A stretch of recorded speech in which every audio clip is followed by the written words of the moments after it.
guys will not believe what I just got. It's here. The new MacBook is here.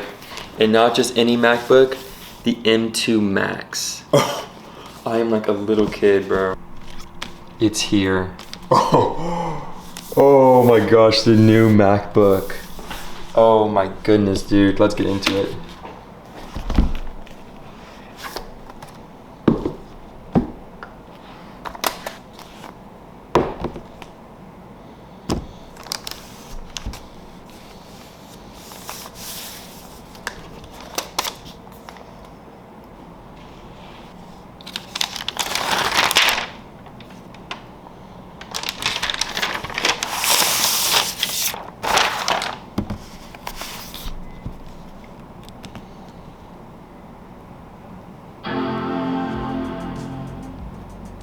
Okay guys, I don't know if you can tell, but I'm super excited about this laptop.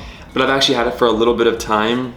Wasn't trying to like lie on the intro, but I thought it'd be, you know, more entertaining to like open and do like the whole grand reveal. But in the little time I have had this laptop, it is an absolute beast. I mean, like, I will open applications on application on application in which my old laptop could only handle one. And this is handling like all of the Adobe Cloud, like Lightroom, Photoshop, Photoshop Beta, if you guys don't know about that, Photoshop Beta 2, Premiere, and After Effects. And only then it will tell you, oh, the RAM is starting to get full.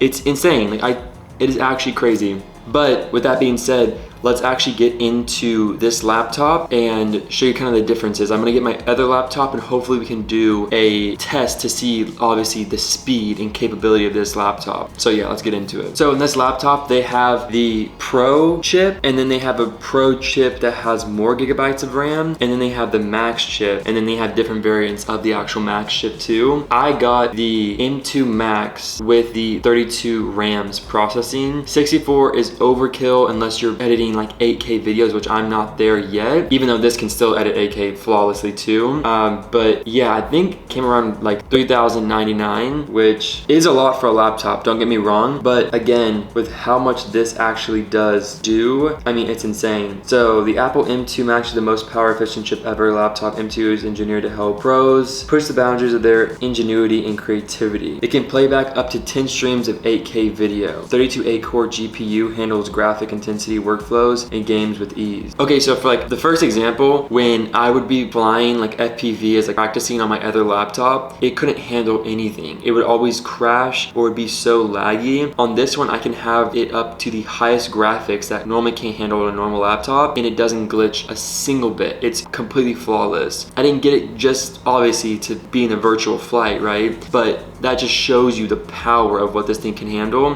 And I think we're gonna export maybe some footage to like show as like a demonstration. So we'll figure out how to like set that up, and we'll do that too. Okay, so what you guys have all been waiting for, what is new and what is different about this MacBook Pro? They brought back the new lighting adapter, the MagSafe. So if you remember the original MacBook Pros, they all had MagSafe. So if you were walking by and you hit the laptop, it didn't fly off the desk with it, right? When you spend this much money on a laptop, that's the last thing you want to think about or be worried about. So yeah, I really do like it because I had both of them, because for my last laptop, it had the original USB-C, and it not only was it not charging as fast, but again, if someone hits it, it's right off the laptop. So that was a really good upgrade, I think, in my opinion. Okay, so they also took away the touch bar. So if you see on the actual MacBook, they took it away. I read into it, they said they took it away because not many people were using it. So when the touch bar first came out, all these different apps were integrating, like, okay, like when you saw how the emojis would come and you could just tap the emoji, well, a lot of apps thought that was going to be the future, so they started making like softwares and like integrating them into like apps and like editing softwares to use. But it quickly fell off because no one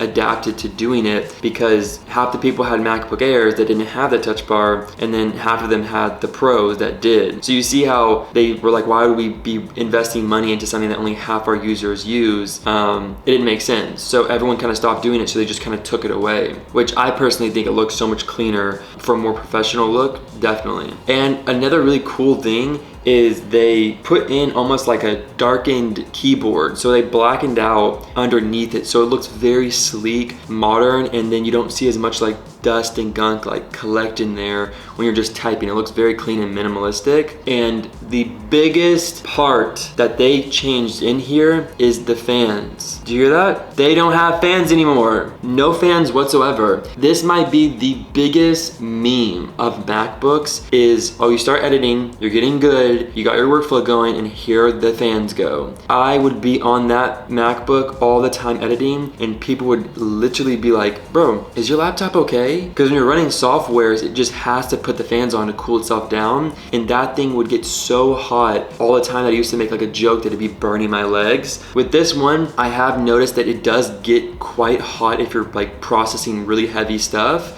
But ironically enough, I don't see that as like a deal breaker. Like it getting just as hot as the last MacBook Pro, the M1 chip, that it was cooling itself off, but it still had the fans that was getting annoying. I prefer that it's so quiet, it's so seamless. But yeah, that's something to think about. Okay, and here's a couple of things that like, just basically getting into what I just said, that I aren't the biggest fan of this MacBook. With the no fans, yeah, it does get a little bit hot. So that's the only thing that I've heard other people kind of complain about too. With the no fans, it's quieter, but now it's hot, you know? So it just kind of depends on what you're going for. I don't edit often on my actual laptop unless I'm traveling or if I'm like somewhere for work. A lot of times it's like plugged into an external monitor. So I don't ever really get like a complaint about the heat of it. I only noticed it a couple times when I was traveling, but besides that, it's been perfect for me. And the last complaint, it's not really a complaint because I picked this laptop, but the weight of it. When you're gonna get the maxed out version, you're gonna pay more, but you have more battery life, more storage, and more RAM. All of that adds a lot of weight to it. So I went for the 14-inch because there's no way I'd been able to travel with a 16-inch because it'd just be way too heavy. But even with the 14-inch, it's still pretty heavy. So I never travel with this thing unless like I really need it there with me. And then this is like the perfect laptop for that. If it's like a quick trip and I'm going to like school or something or to a quick coffee shop, I'll bring my old one with me because it's so much lighter. I can toss it in a bag, not worry about breaking it or anything,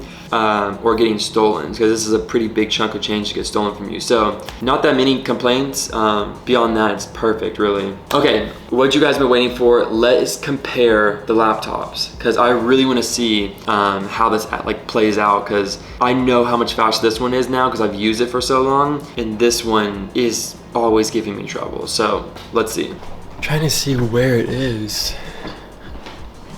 Where did I put it? Okay, yeah.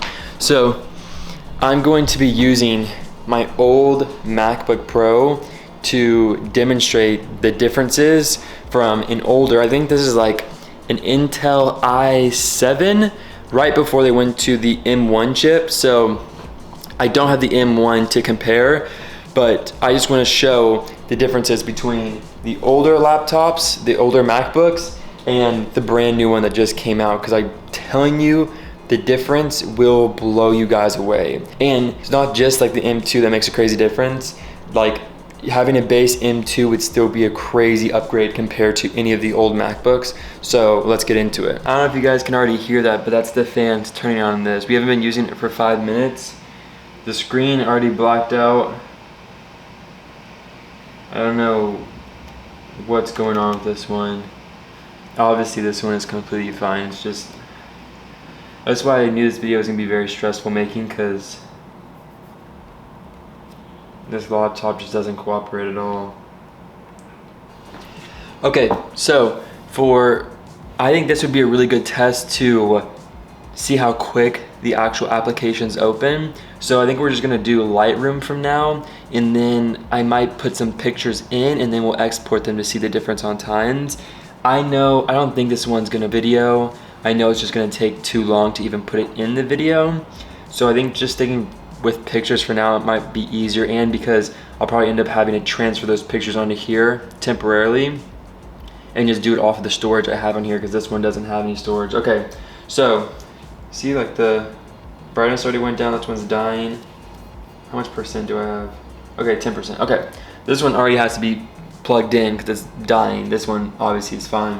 Okay, so we're opening up Lightroom. Same time. 1, 2, 3. This one, okay. Yeah, I mean, matter of seconds. I mean, it wasn't. This one's still booting up. And there we go. So, I mean, that might not seem like a lot of time, but that definitely is. And when you're doing that all the time, and then when you're exporting, you're gonna see, I have literally like 4,000 pictures just sitting in here. This one probably couldn't even have like a couple hundred without freaking out, running out of space. So yeah, let's put some pictures into both of them, and then we'll actually export them to see how fast that really is, because this should be a big difference on this. So this one is almost finished actually uploading the pictures, but I uploaded 100 to each of them, and this one actually has like thousands of other pictures that are actually in Lightroom right now, so you'd think that would slow it down some, but we're really gonna see right now. So this is the Intel, like right before the M1 chip, and then obviously the new M2, right? So let's just see how quickly the difference is, because I remember I used to have to leave pictures to export for a while, and I'd come back to my laptop, like you'd be exporting a video or something. Now I could be exporting thousands of pictures and it'll always take like a couple of minutes, if that, you know what I mean? Normally it's like 30 seconds or something. So we'll go